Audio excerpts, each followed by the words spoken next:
My name's Adam Poole. I'm the lead combat designer on God of War 3. My specific role is working with the entire department of combat designers, and we deal with everything that has to do with characters, from Kratos to the little civilian guy that Kratos rips apart, to some story characters. Anytime that a character is involved, a combat designer is there. God of War 2, we had this fully built-out engine. We can do whatever we want to right away. In God of War 3, we need to bring all of that technology over, but we also need to raise all the standards. And some of the nice things that it gives for us is we have a lot less limitation when it comes to animation and animation data. So Kratos has a lot more detail in his face and his hands, and you can see that when he gets mad, you can see the wrinkles in his face. You can see when he's flexing his muscles that they deform and change. I had been asking this for the beginning of the game, but we wanted to get blood on Kratos' body.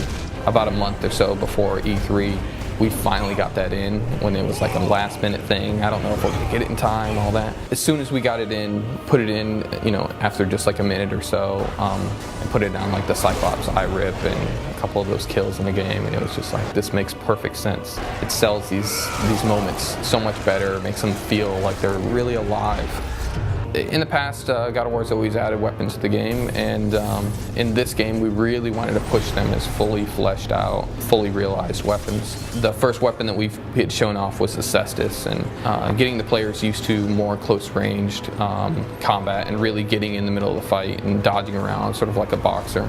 The Hades hooks have a huge range as compared to the normal blades, and they just swing wildly around, so they give you really powerful feeling, similar to when you press L1 and square in the previous God of War games. Kratos just fling his blades around and they create this like circle of damage that nobody can get near him. Please, spare me!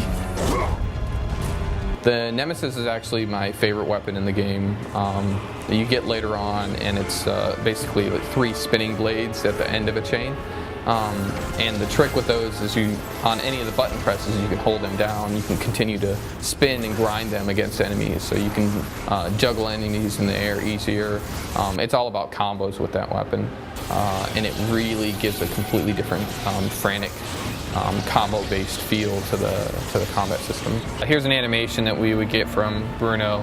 You don't see the chains in here because the chains are all controlled by code, but the animators do animate a specific rig that goes along with these chains. So this is a basic attack where they spread the blades out and then it comes back in. In the previous games we had grappling with grapple points and swinging through the world, but we had always wanted to get the ability to Kratos to latch right into enemies and grapple off of them. So that was one of the early pieces of technology that we got in, was the ability to latch into a grunt or Cyclops or whoever. Kratos yanks himself right into the middle of the battle. Dealing with button mashing has always been a sort of a positive thing with God of War and a negative thing. The positive thing is we do make sure that the game is accessible and something that everybody can enjoy and feel really, really powerful. Without learning these crazy button combinations. But on the other hand, if that's taken too far, then everybody can get through the game with just slamming on the buttons all day long. Say, for example, the grunts have a shield on them, and it's made out of this onyx metal, and that onyx is only breakable with the Cestus, so you can try all you want with all the other weapons. You have to switch to the Cestus, and then you start wailing on that onyx and just breaking that guy down. The onyx starts to heat up, and then it shatters. I'm really proud of the way that the opening of the game has turned out, battling with Poseidon. We took the previous God of Wars as our influence, and then we looked at, okay, how are we going to be able to one-up ourselves? We all put it on a moving Titan. So now, we're not just dealing with a epic boss battle, we're dealing with an epic boss battle on something that moves as well. And that was incredibly complex for the entire team. But I'm really proud of what's been pulled off, as well as not sacrificing any visual fidelity. The game looks fantastic in those scenes as well. My pet peeve boss battle that we've been wanting to get forever is the Hercules boss battle.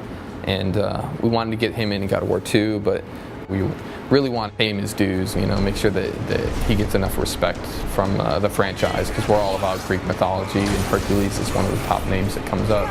We ratcheted the game up a couple difficulties to impossible, which I think it's called Spartan now.